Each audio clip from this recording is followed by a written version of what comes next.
السلام عليكم ورحمة الله وبركاته. إلى حضرة النبي المصطفى سيدنا ومولانا محمد صلى الله عليه وسلم وعلى آله وأصحابه الكرام، وإلى أرواح مشايخنا ووالدينا ولأموات المسلمين والمسلمات والمؤمنين والمؤمنات في مشارق الأرض ومغاربها. شيء لله ولهم الفاتحة. أعوذ بالله من الشيطان الرجيم. بسم الله الرحمن الرحيم. الحمد لله رب العالمين الرحمن الرحيم مالك يوم الدين. إياك نعبد وإياك نستعين. اهدنا الصراط المستقيم صراط الذين أنعمت عليهم غير المغضوب عليهم ولا الضالين. آمين. بسم الله الرحمن الرحيم.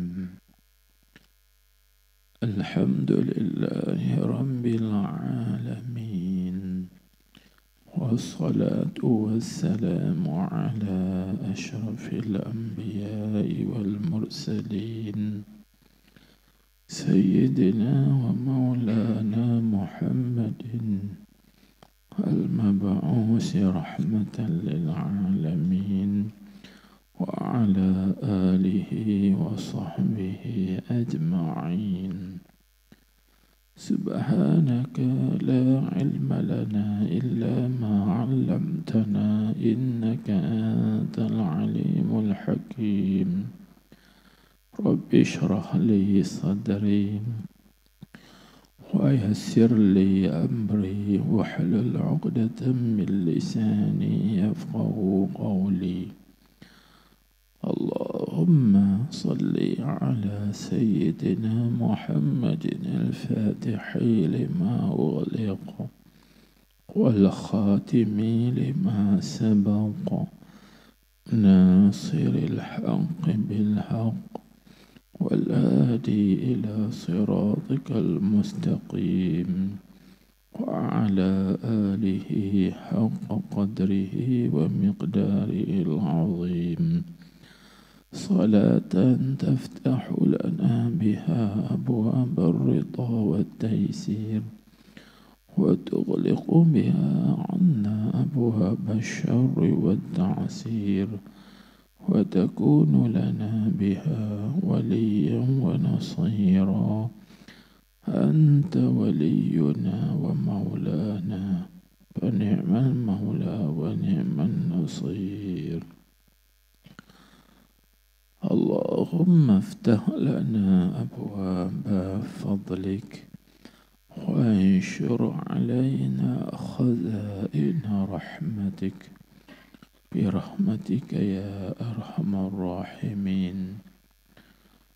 اللهم افتح قلوبنا في طلب العلم، وارزقنا الإخلاص فيه والعمل به والنشر به حتى يأتينا اليقين.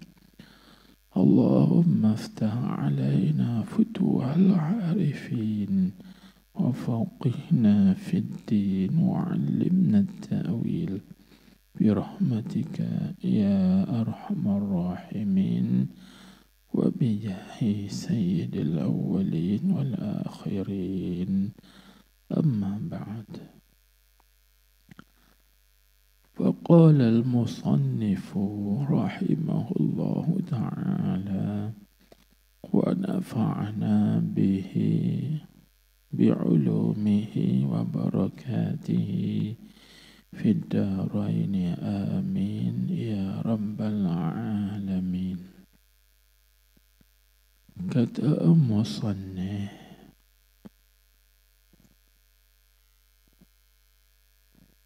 maka dilihatnya segala tafsil hal dirinya, dan ia pun cermin bagi Tuhannya. Maka dilihat di dalam dirinya akan zat Tuhannya dan segala asma'nya dan segala sifatnya dengan sekira-kira penerimaannya. Tiada sekira-kira Tuhannya, kerana Tuhannya itu tiada baginya hingga pada pihak zatnya.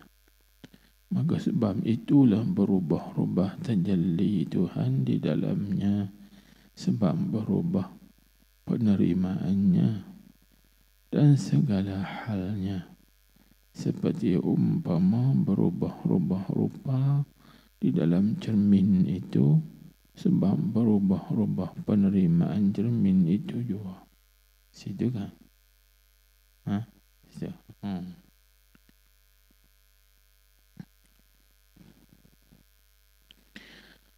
Baik tuan-tuan puan-puan, alhamdulillah wa syukrulillah.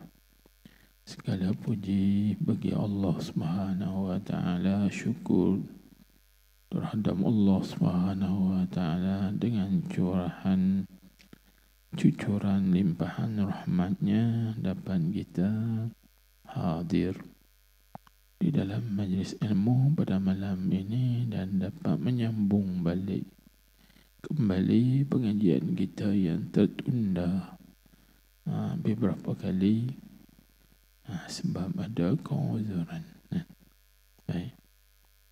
Jadi alhamdulillah, Tuhan dah bagi kembali balik kesihatan.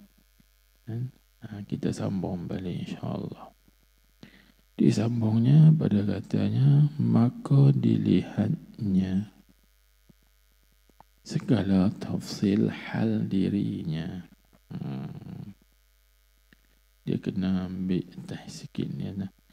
Yakni melihat akan hak Ta'ala itu cermin bagi segala orang yang arif. Maka dilihatnya orang arif segala tafsil hal dirinya. Baik. Jadi apa punca cerita kita ni? Lama tinggal nak. Jadi kita tengok balik di muka surah 10.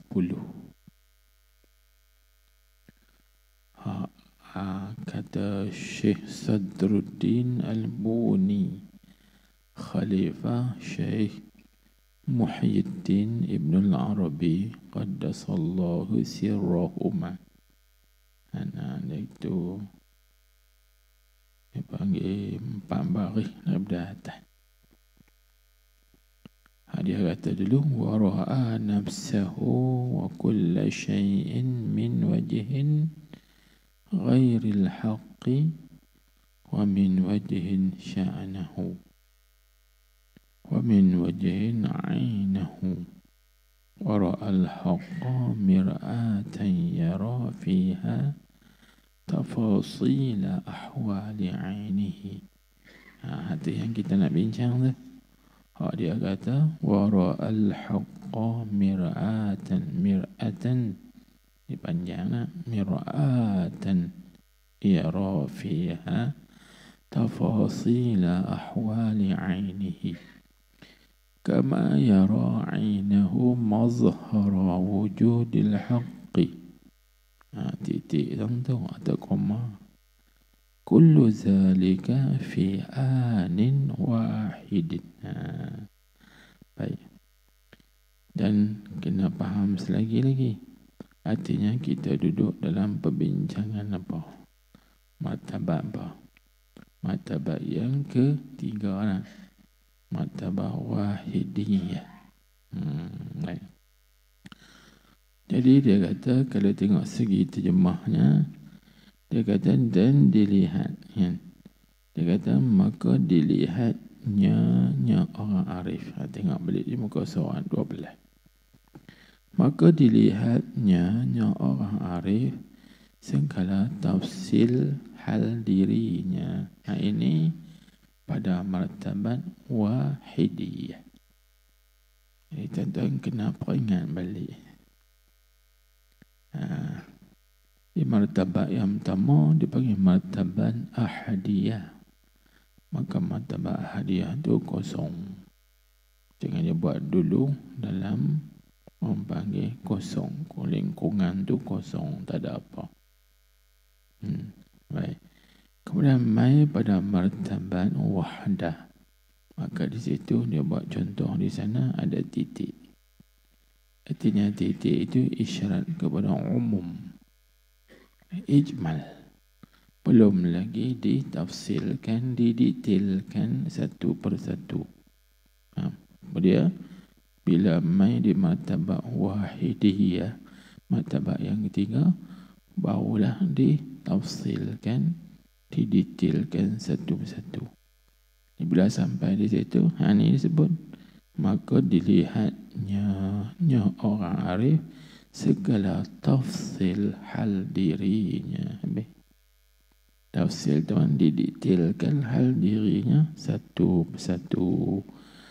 Dan ia pun orang arif cermin bagi Tuhannya. Mir'atan yara. Dia itu seperti cermin bagi Tuhan. Itu. Maka dilihatnya di dalam dirinya. Dalam diri, mana di dalam hatinya. Diri situ dengan mana hati. Maka dilihatnya, maka dilihat di dalam dirinya, diri orang arif tu. Dalam hati orang arif itu, dia lihat akan zat Tuhannya. Nampaklah. Ini dia panggil syuhud musyahadah. Nampak zat. Bukan zat tu duduk dalam diri dia. Dan pada pandangan dia, dia nampak zat Tuhan. Tu. Dan segala asma'nya, segala nama-nama Allah, nama Tuhan. Dan segala sifatnya, sifat Tuhan. Nampak? Nama Tuhan maklum dah lah. Ayat 99 lah. Nampak nama Ar-Rahman, Ar-Rahim, Al-Malik, Al-Quddus, As-Salam, Al-Mu'min, Al-Muhaimin, seterusnya sampai kepada As-Sabur. Kan? Itu nampak hidup dia. Dan gitu segala sifatnya, sifat Allah Subhanahu wa ta'ala. Nampak. Ini namanya tajalli. Tapi nampak tu, dia kata dengan sekira-kira penerimaannya. Penerimaan orang arif. Tiada sekira-kira Tuhannya. Bukan lagu tu. Kerana Tuhannya itu tiada baginya, bagi Tuhan hingga pada pihak zat. Zatnya, yakni zat Tuhan. Habis. Maka kita tengok lagi baca dulu. Maka sebab itulah. Sebab mana? Sebab sekira-kira penerimaan tu berubah-ubah tajalli Tuhan di dalamnya, yakni dalam dirinya adalah hatinya. Hati orang arif tadi. Baik. Sebab apa? Sebab berubah-ubah. Ada. Sebab berubah-ubah. Maka sebab itulah berubah tajalli Tuhannya di dalamnya adalah hati orang arif. Sebab berubah-ubah penerimaannya. Habis. Itulah. Baik. Baik, kita baca dulu tengok. Dan segala halnya itu seperti umpama berubah-ubah rupa di dalam cermin itu.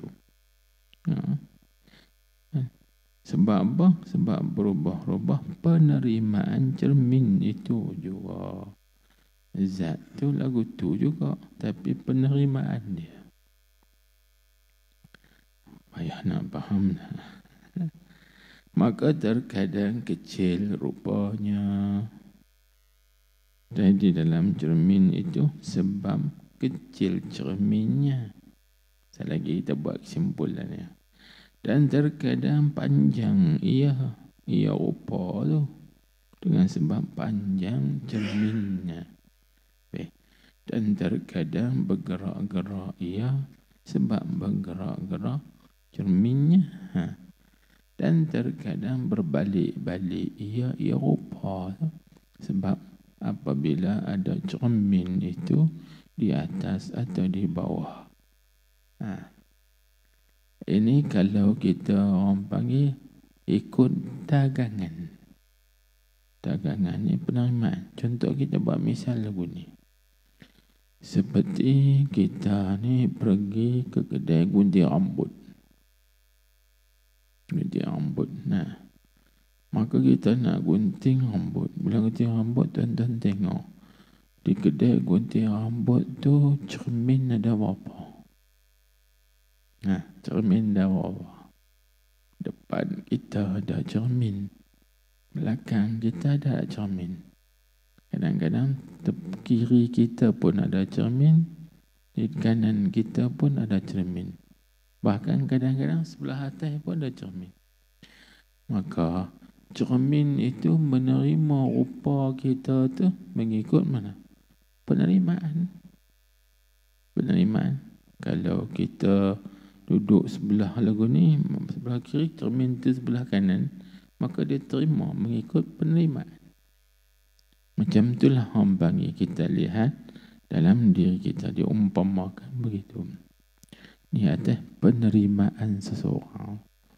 Boleh faham tak? Itu saya kata sekira-kira penerimaan. Baik.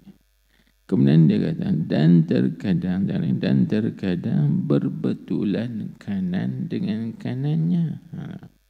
Bertentang kanannya dengan kanannya yang bercermin itu. Tak kalah banyak cerminnya. Belaga. Bila banyak cermin, dia belaga balik. Begitu juga. Dan terkadang berbetulan kanan dengan kirinya apabila ada cermin itu di hadapannya. Dia nak tahu contoh, tuan-tuan kena pergi ke kedai yang banyak cermin. Dia tengok. Kedai yang banyak keliling cermin tu. Kanan kiri kita cermin, atas ada cermin, silap bawah ada cermin. Kadang-kadang bertentang. Itu tengok atas penerimaan. Baik. Apa kita baca dulu, kita buat contoh yang lain misalnya insyaAllah. Maka adalah sekaliannya itu menunjukkan kepada rupa yang kelihatan di dalam cermin itu bukan ia ini bukan sekaliannya itu sekali-kali diri yang bercermin, bukan orang tu betul. Dan bukan ia yang lain daripadanya, ini lain daripada orang yang bercermin. Habis tu ada pun keadaan yang bercermin itu tentu ia ini tetap ia seperti adanya. Ayah nak faham lah. Tak apa, kita baca dulu. Lama berhenti lah. Baik. Ada pun keadaan yang bercermin. Ini keadaan orang yang bercermin atau barang yang bercermin itu tentu ini tetap ia seperti ada ia. Tiada ia berubah-ubah. Dia duduk macam tu. Hanya yang berubah itu kenyataannya di dalam cermin juga. Sebab berubah penerimaan cermin juga. Baik, mudah kita buat misal lagi ni. kita buat macam dengan gelas. Kalau gelas itu dia tengok warna, kan? Gelas kalau warna putih, dia terima air warna putih, air tu jadi putih. Tapi kalau gelas tu warna kuning, maka bila kita tuang air warna putih, air tu jadi kuning. Faham tak? Begitu juga kalau gelas itu warna merah, walaupun air mineral tu warnanya putih, tapi bila dituang di dalam gelas warna merah, maka air itu jadi merah. Ini disebut sebagai launul ma, launul ina. Warna air itu mengikut warna bekas dia. Kalau bekas tu warna merah, kita tuang air putih, maka kita nampak air tu merah. Jadi yang berubah tu penerimaan. Adapun diri air tu tetap dia putih. Tetap dia tu putih. Itu contoh. Tetap dia tu cerah. Habis. Lepas tu semuanya mengikut penerimaan. Sebab di dalam cermin tu juga sebab berubah penerimaan cermin itu. Itu dia buat contoh.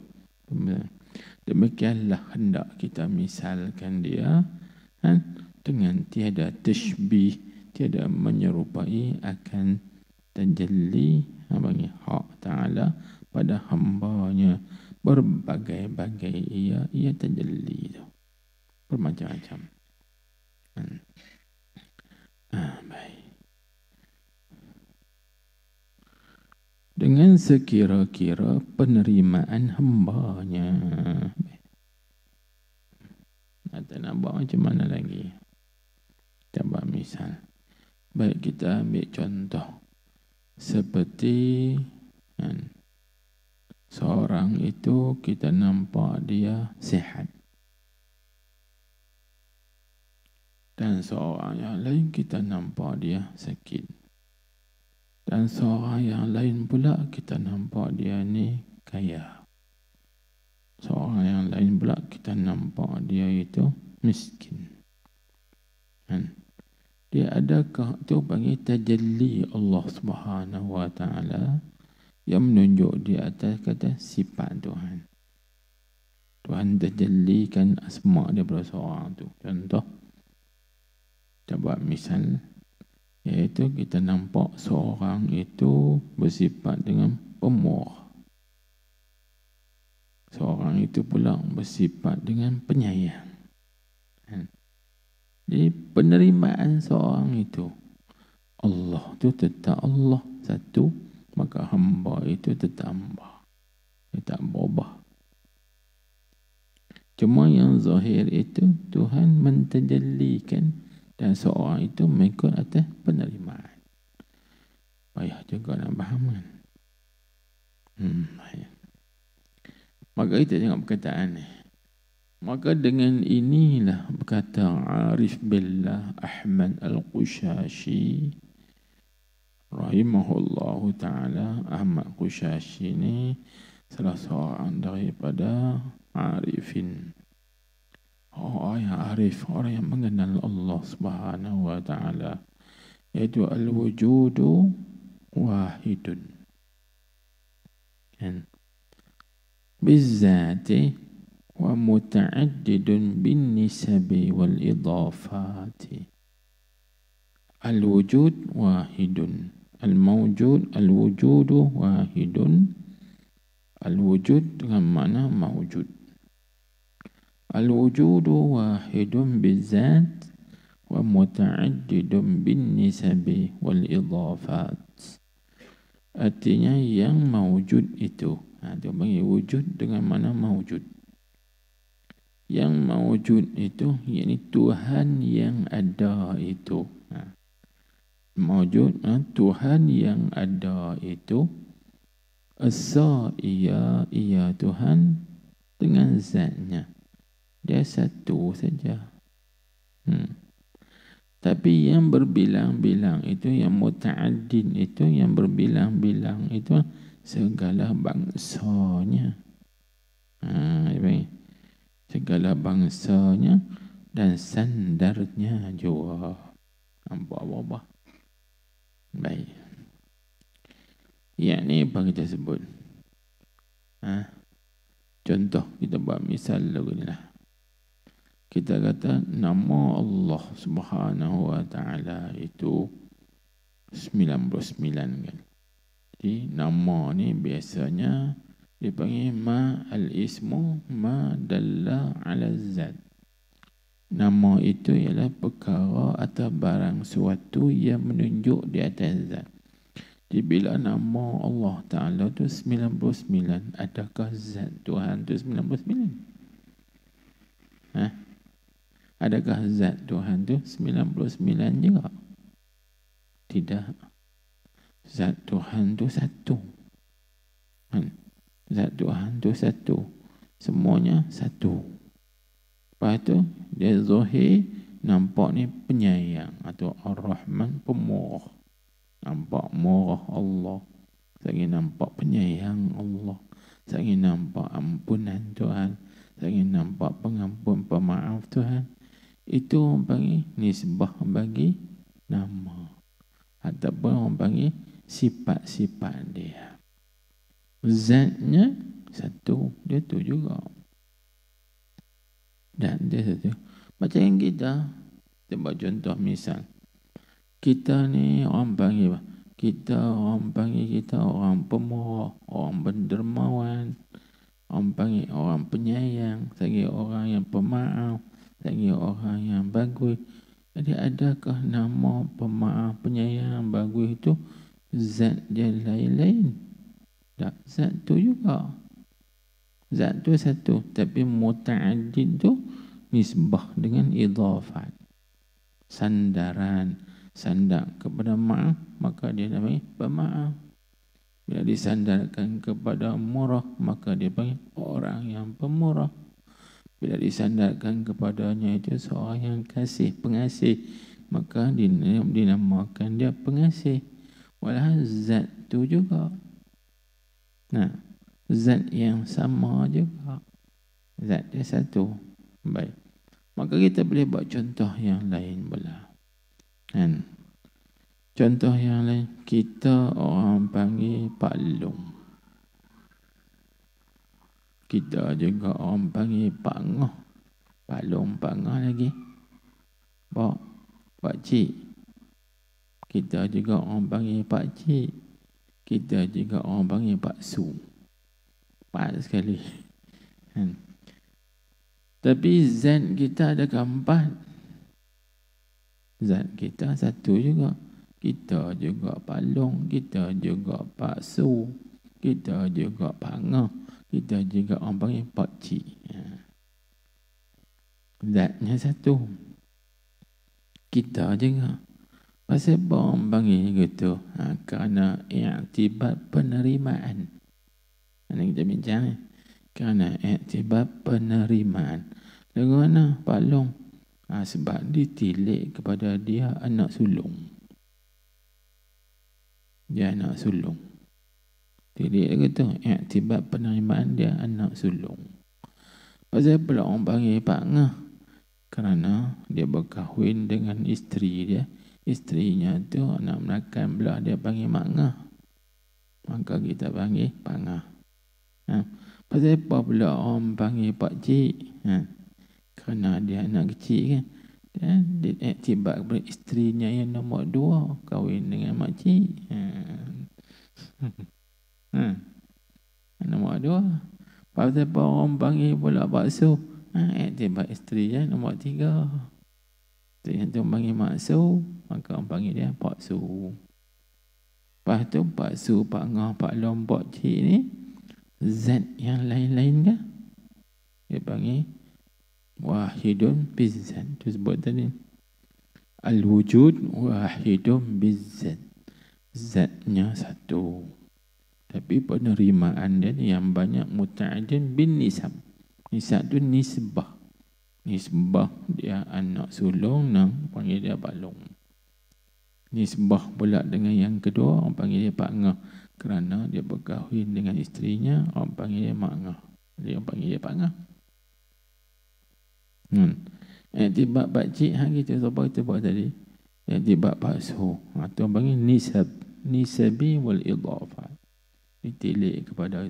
Maka Allah Subhanahu wa taala itu zatnya satu, tapi ditilik kepada pemaaf, maka Allah itu dinama Al-Afuw.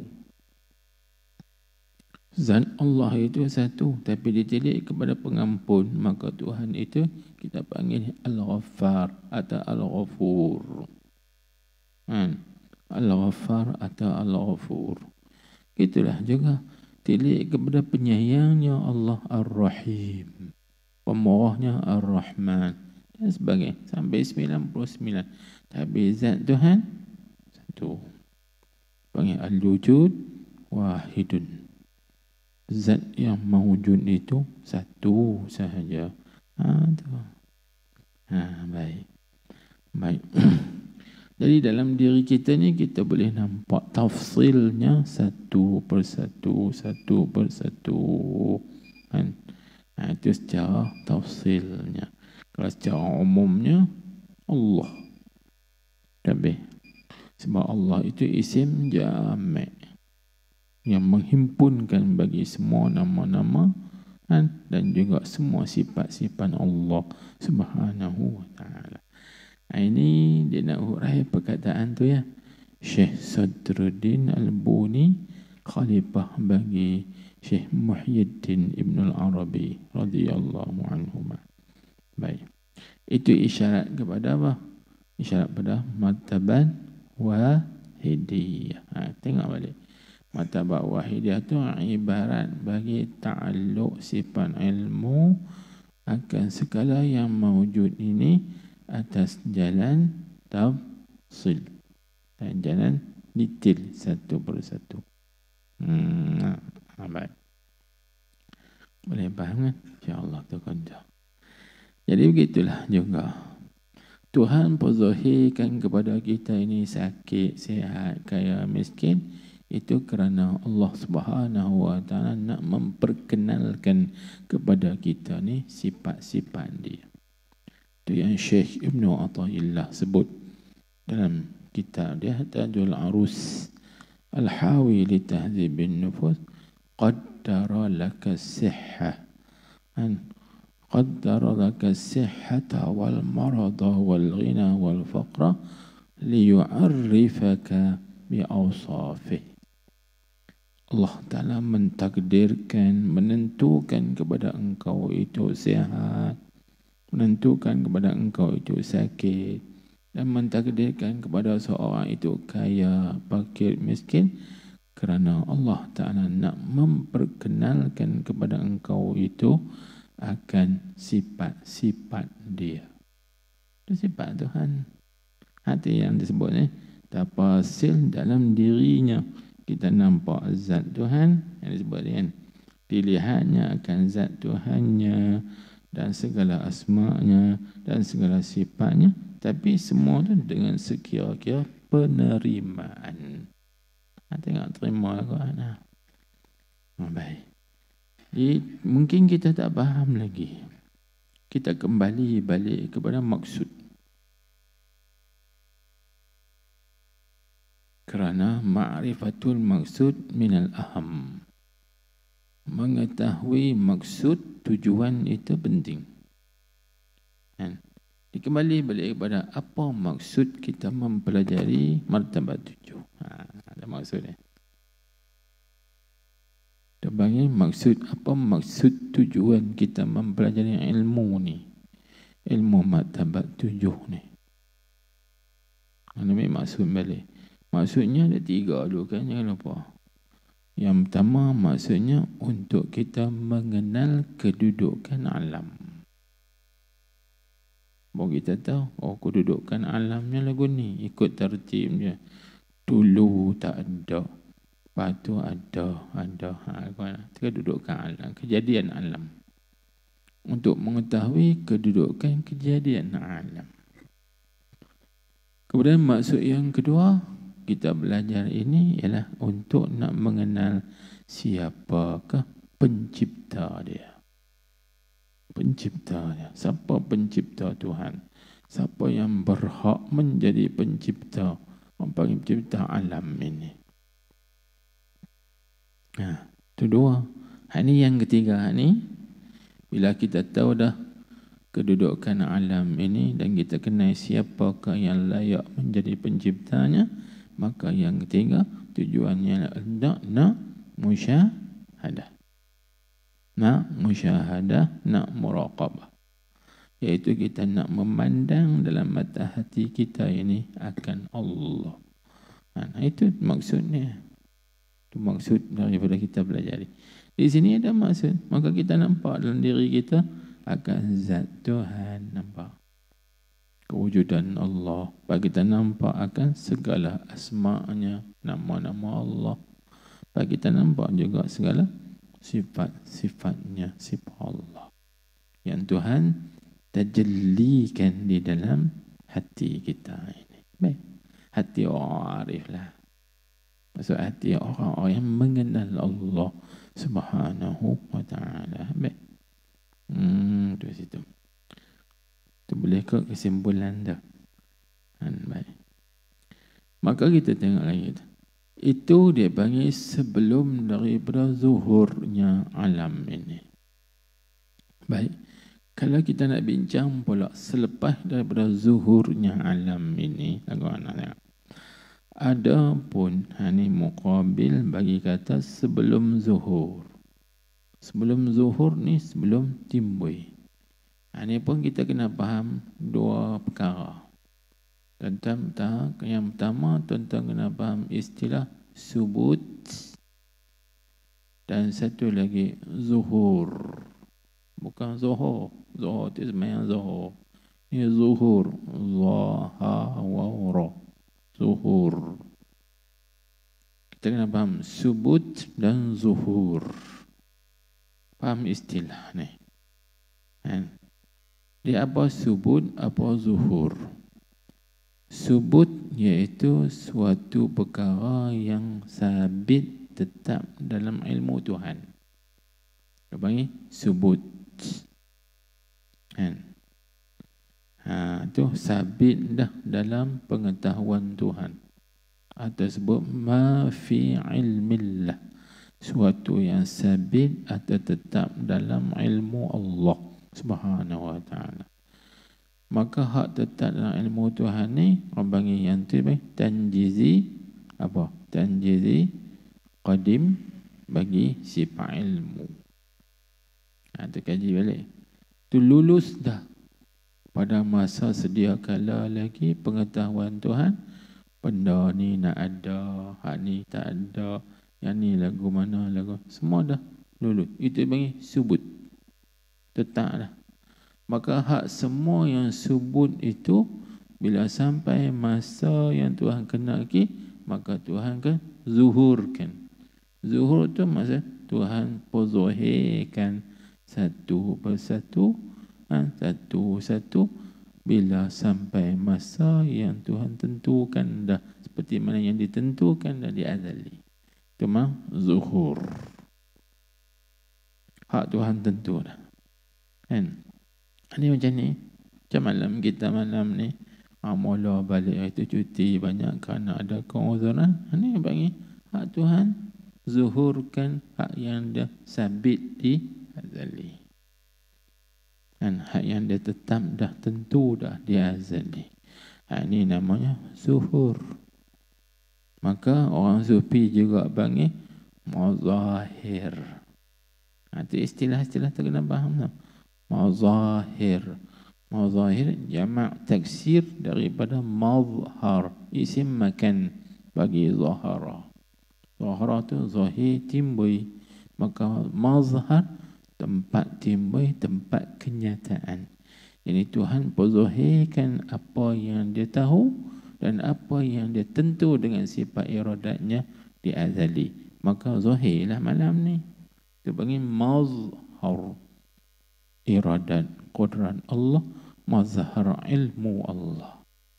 Ini zuhur dah ni. Perzahir dah. Habis. Itu yang mudah bagi faham istilah. Baik, ini kita nak bincang bagaimana hak zuhur dia. Ada pun kemudian daripada zuhurnya alam. Domainnya tu rujuk pada alam. Ada pun kemudian ni mana selepas. Ada pun kemudian yakni ada pun selepas daripada zuhurnya timbulnya alam. Itu panggil zuhurnya, zuhur alam ni. Dan ta'ayyunnya alam juga. Artinya dah tentu dah alam ini, maka tiada dapat dikatakan sekaliannya itu hak. Tak boleh kata dah lah. Tak boleh kata Tuhan. Maka dia lain-lain dah. Dia asing dah lain. Tuhan tu Tuhan, makhluk tu makhluk. Maka tak boleh jadi campur dah situ. Ini selepas zuhur. Dan yang dikatakan hak itu hak. Hak situ mana Tuhan, Allah. Hak di situ, hak ni kalau kita kaji, dia ada banyak makna. Al-haq tu dia ada banyak makna. Ada hakun dengan makna dainun. Hak dengan makna hutang. Kan? Itu hutang. Ada hak dengan makna as-sabitu wujuduh, yang tetap ada. Itu hak juga. Ada juga al-haqqu dengan makna ma yajibu ada'uhu, perkara yang wajib tunainya. Itu panggil kewajipan. Hukuk disebutkan. Hak, hukuk, kewajipan. Itu hak dengan makna ma yajibu ada'uhu, perkara yang wajib ditunaikan. Kan? Ada hak dengan makna al-mutahaqqiqu wujuduh, yang sungguh adanya. Dia terjemah gitu. Dia ada 4 makna hak. Pada sini kita nak terjemah apa? Dan yang dikatakan hak itu hak. Hak dengan makna apa? Hak dengan makna zat Tuhan. Zat Tuhan itu sungguh adanya. Al-mutahaqqiqu wujuduh, yang sungguh adanya, yang tetap adanya. Zat Tuhan tu ada. Dia hak Tuhan tu Tuhan, dan yang hamba itu hamba. Beza selalu. Sebab bila tafsir tu beza selalu. Habis. Maka dia kata, dan dari kerana inilah, kerana mana? Kerana tiada dapat dikatakan dah. Kerana inilah, kerana tidak dapat dikatakan sekalian itu hak. Kan? Kerana ini dinamakan kemudian daripada zuhurnya dan ta'ayyunnya itu dengan al-awwal dan al-akhir dan al-zahir dan al-batin. Huwal awwalu wal akhiru wal zahiru wal batinu. Jadi Allah Ta'ala jugalah yang awal. Apa makna yang awal? Yang ada, tidak ada permulaan. Allah jugalah yang akhir. Ini yang ada selepas binasa semua perkara yang lain, dia tetap ada. Dan Allah Ta'ala itu yang zahir, dan dia Allah Ta'ala itu yang batin.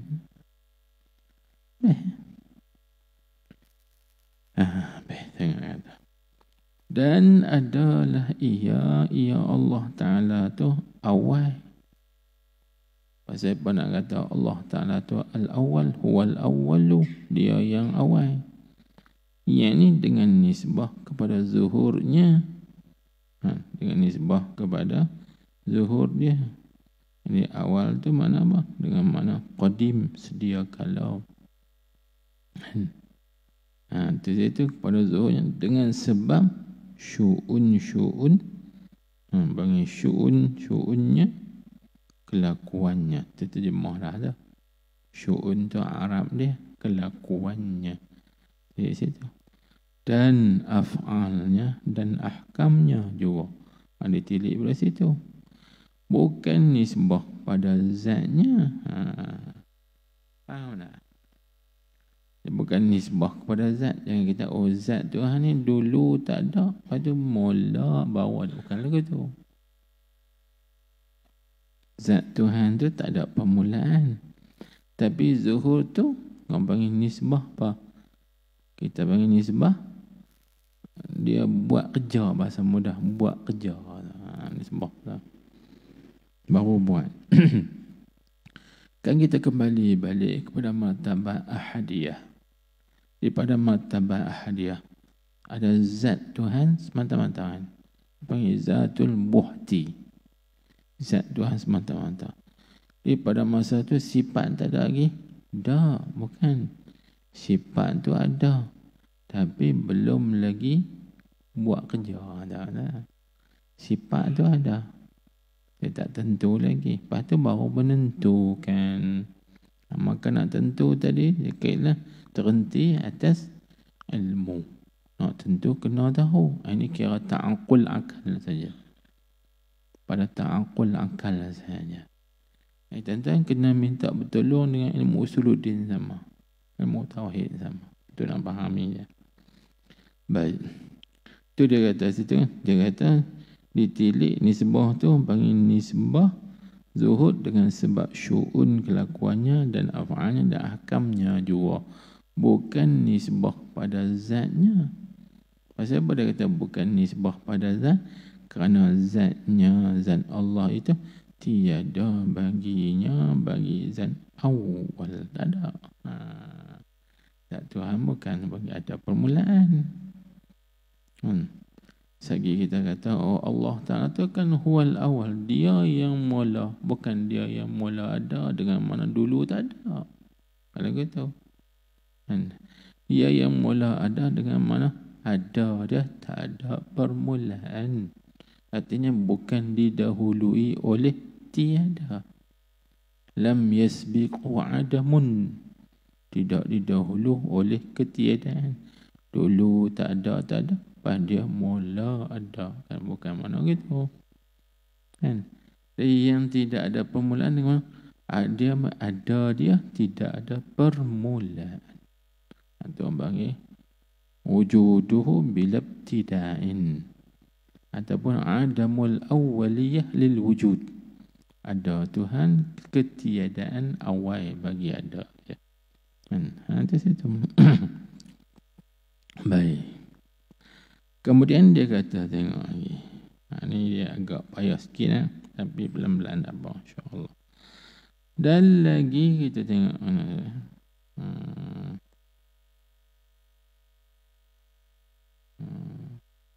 dan ialah yang akhir. Tu'atah pada kata dia yang awal. Dan dialah Allah Ta'ala, ialah yang akhir. Tapi akhir dengan nisbah kembali segala pekerjaan kepadanya juga. Pengesudnya sampai ke Tuhan. Itu kembali segala pekerjaan kepadanya, kepada Allah juga. Semuanya pengesudnya dia. Nak pergi ke mana? Kita buat contoh. Kita buat contoh. Buat misal. Bagaimana? Kita kata, kita dapat sesuatu kononnya daripada kawan ni. Kawan ni dapat pada kawan ni. Kawan ni dapat kawan ni. Kawan ni dapat kawan. Akhirnya ke mana? Akhirnya Allah. Kata. Misal. Dia ni berkawan ni, dia ni berkawan ni. Tapi akhirnya siapa? Allah juga. Kalau kita kata buat contoh, kawan ni buat kawan ni, kawan ni buat kawan ni, kawan ni buat kawan. Padahal siapa buat kawan ni? Allah. Pengesudnya Allah. Itu satu tafsir. Ikut tafsir sini. Waktu maka Tuhan sebut dalam Quran, wa anna ila rabbika al-muntaha. Wa anna ila rabbika al-muntaha. Dan kepada Tuhanmu itu muntaha. Pengakhiran, penghabisan. Lagi. Tu dia kata nisbah lagu tu bukan nisbah kepada zat. Tengok dia kata kan. Dia kata bukan mana asal ni. Kembali ke bab kejam, tiada zatnya itu kesudahan, bukan zat Tuhan tu yang pengesud. Kerana zat Tuhan kita itu tidak ada pengakhiran. Dia panggil adamul akhiriyah lil wujud. Sifat dia bersifat dengan baqa, adamul akhiriyah lil wujud. Tidak ada kesudahan bagi ada Tuhan. Kemudian dia kata lagi, dan adalah ia Allah Ta'ala itu yang zahir, yang zahir dengan nisbah kepada segala qalbi yang kamil lagi yang wasil. Itu tuan-tuan kena tambah sikit, qalbu yang kamil lagi yang wasil. Lepas pada waw tu ada huruf alif, wasil, dengan nisbah kepada qalbu, hati yang kamil, yang sempurna, lagi yang wasil. Wasil ini yang sampai, yang sampai. Sampai sini tuan-tuan bukan sampai jirim kepada jirim. Sampai sini dipanggil sampai maknawi. Usul maknawi, bukan usul hissi. Sampai dengan mana? Sampai kepada kesempurnaan ma'rifah terhadap Allah Subhanahu wa ta'ala. Allah Ta'ala tu zahir, dia kata. Tuhan ni nak kata apa? Tuhan ni nyata, jelas. Bahasa itu zahir ni nyata, jelas. Allah Ta'ala Tuhan kita ni nyata. Betul kan nyata? Kalau kita kata Allah Ta'ala itu nyata, mana? Macam kita, suatu benda yang nyata, tentu suatu benda tu yang berfizik kan? Berobjek. Mana nyata? Contoh kita kata, meja ni nyata, zahir tak? Zahir. Ni mikrofon ni nyata, zahir tak? Zahir. Jadi kalau kata Allah itu az-zahir, mana dia? Tengok. Lepas tu dia kait yang zahir tu dengan nisbah. Itu yang panggil tadi nisabi tadi ni. Dengan nisbah kepada segala hati yang kamil, hati yang sempurna makrifatnya, maka dia nampak Allah. Pandangan Allah itu ada zahir. Tapi yang kita tak nampak zahir itu kerana kita mahjub. Baik, kita faham dulu. Kita buat contoh. Seperti mana Syekh Ibn Atha disebutlah hikam dia. Al-haqqu laysa bimahjub wa innamal mahjubu anta. Allah Ta'ala itu tidak terhijab. Al-haqqu laysa bimahjubin. Allah Ta'ala itu tidak terhijab. Mana Allah Ta'ala nyata.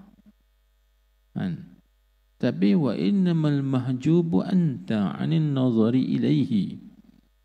Yang terhijab tu kamu. Kamu tu terhijab 'anil nazar ilaihi, daripada memandang kepadanya.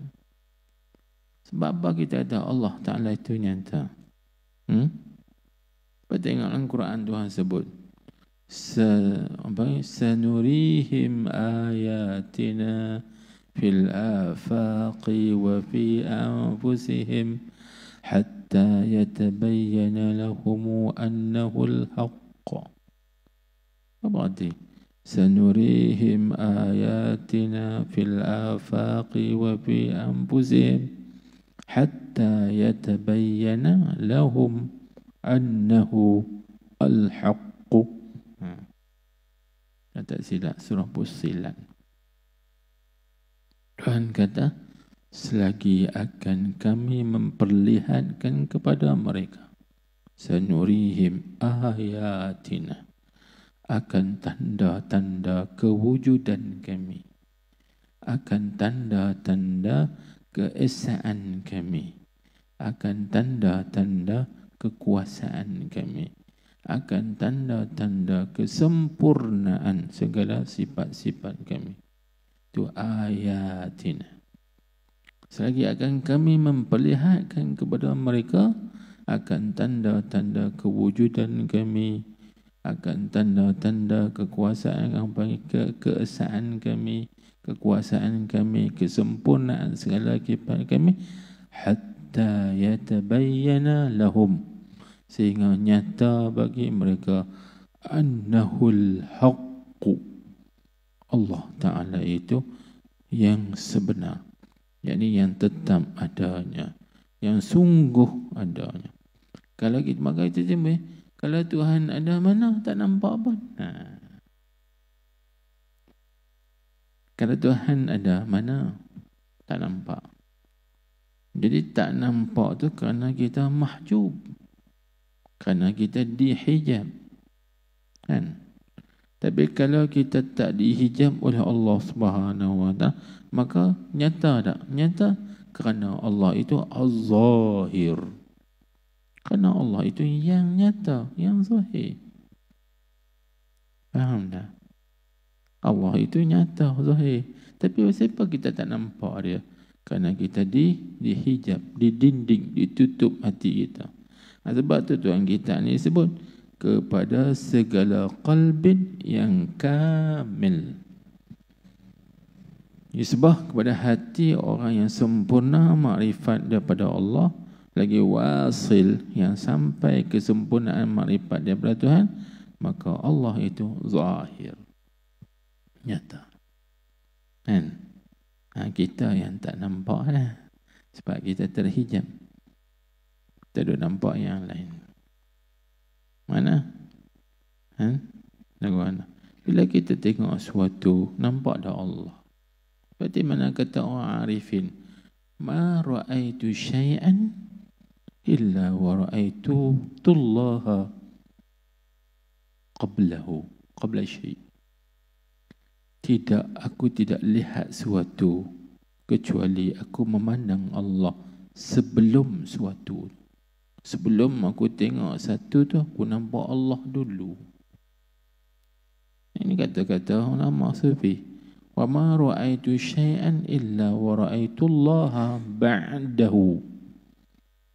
Aku tidak pandang sesuatu kecuali aku pandang Allah selepas sesuatu tu.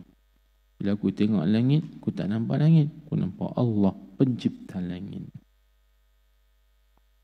Tak mana yang terhijab? Kita tengok langit, kita nampak langit. Atau kita nampak ajram, jirim-jirim langit. Kita tak nampak Allah, tak nampak kewujudan Allah, tak nampak kuasa Allah, tak nampak keesaan Allah. Dan sedangkan langit itu mazahir, mazhar, kenyataan yang menunjuk di atas wujud Allah, yang menunjuk di atas asanya Allah, kan? Tunggainya Allah. Kerana tidak ada siapa yang boleh buat langit. Siapa boleh buat langit? Tak ada. Keesaan dia seorang.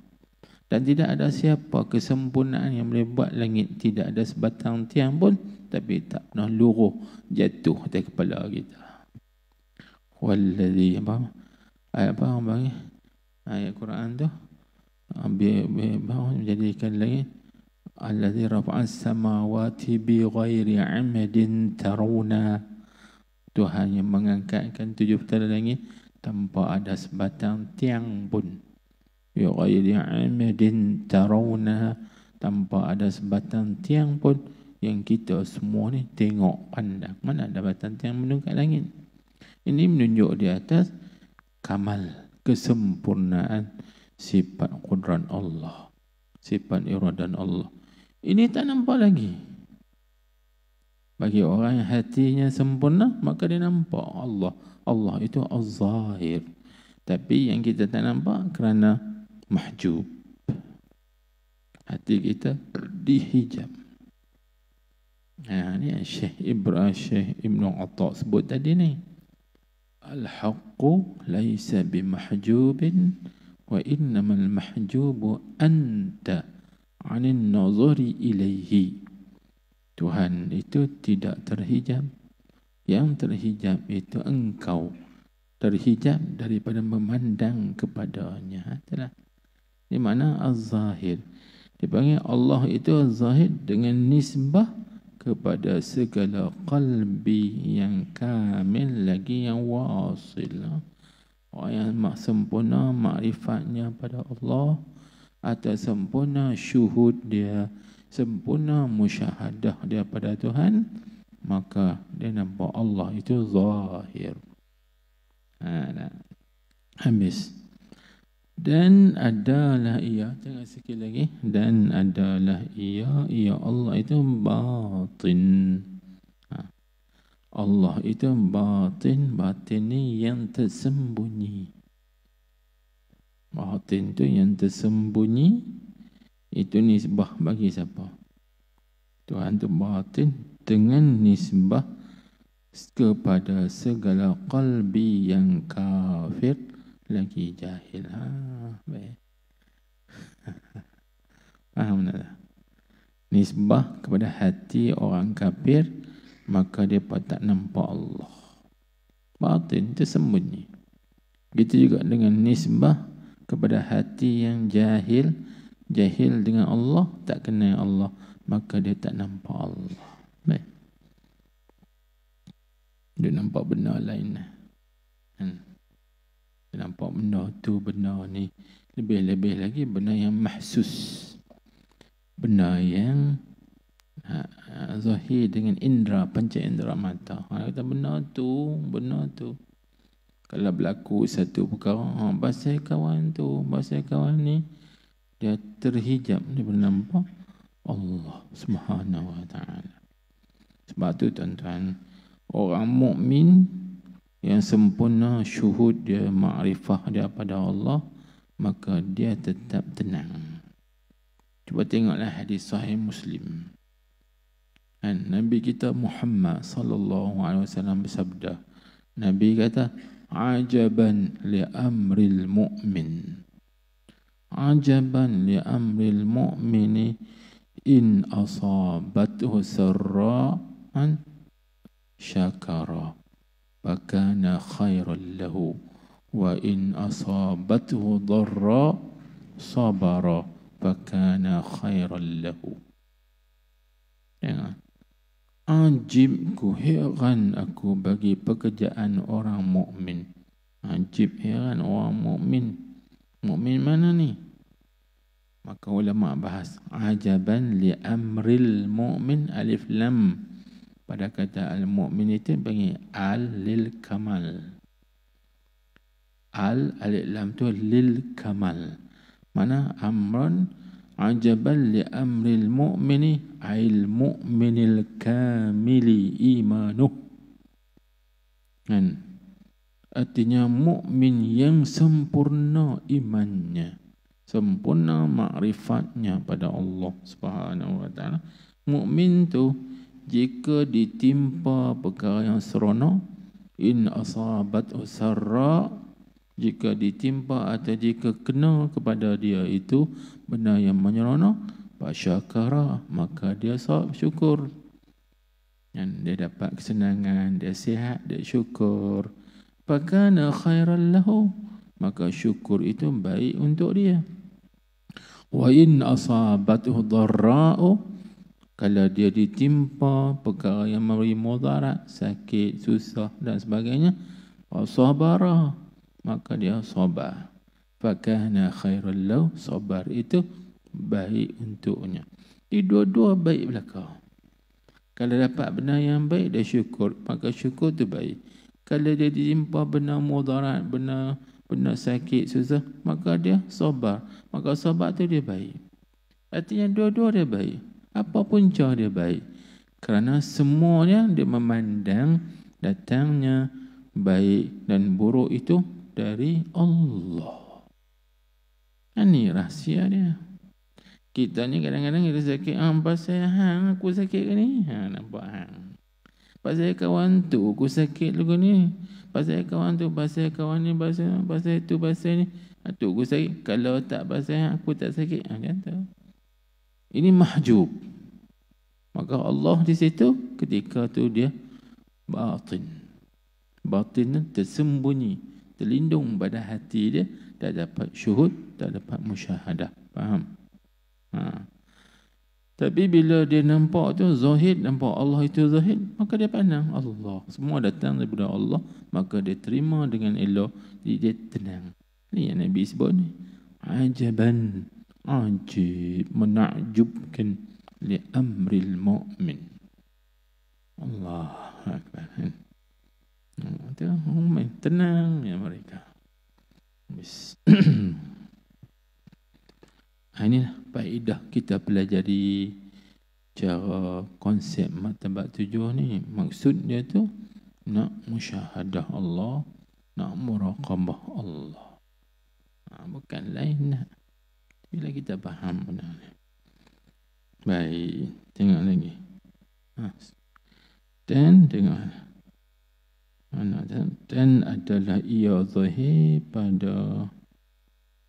pada ain batinnya dan batin pada ain zahirnya. Situ dulu lah. Mula adalah lama lah duk pening kepala. Nanti lama lah duk pening tang mana asal cara. Tuan-tuan balik rojok tengok balik, ulang kaji balik insya-Allah. Kita pun tak tahu. Situ dulu. Wallahu subhanahu wa ta'ala.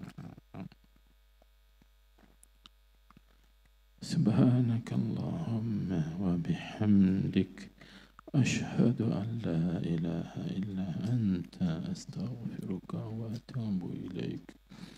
عملت سوءا وظلمت نفسي فاغفر لي فإنه لا يغفر الذنوب إلا أنت. اللهم صل على سيدنا محمد النبي الأمي الحبيب المحبوب العالي القدر العظيم الجاه وعلى آله وصحبه وسلم تسليما. بسم الله الرحمن الرحيم. الحمد لله رب العالمين وصلى الله وسلم عليه. اللهم افتح علينا حكمتك وانشر علينا رحمتك يا أرحم الراحمين. اللهم اهدنا وسددنا. اللهم إنا نستودعك ما علمتناه فردده إلينا عند حاجتنا إليه ولا تنسناه برحمتك يا أرحم الراحمين.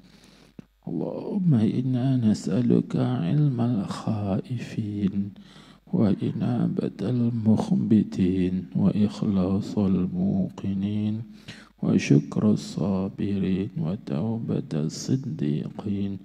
ونسألك اللهم بنور وجهك الذي ملأ أركان عرشك أن تزرع في قلوبنا معرفتك حتى نعرفك حق معرفتك كما ينبغي أن تعرف به. اللهم اختم لنا بخاتمة السعادة واجعلنا من الذين لهم الحسنى وزيادة بجاه سيدنا محمد صلى الله عليه وسلم ذي الشفاعة وعلى آله وصحبه ذوي السيادة. ربنا آتنا في الدنيا حسنة وفي الآخرة حسنة وقنا عذاب النار. وصلى الله وسلم عليه والحمد لله رب العالمين.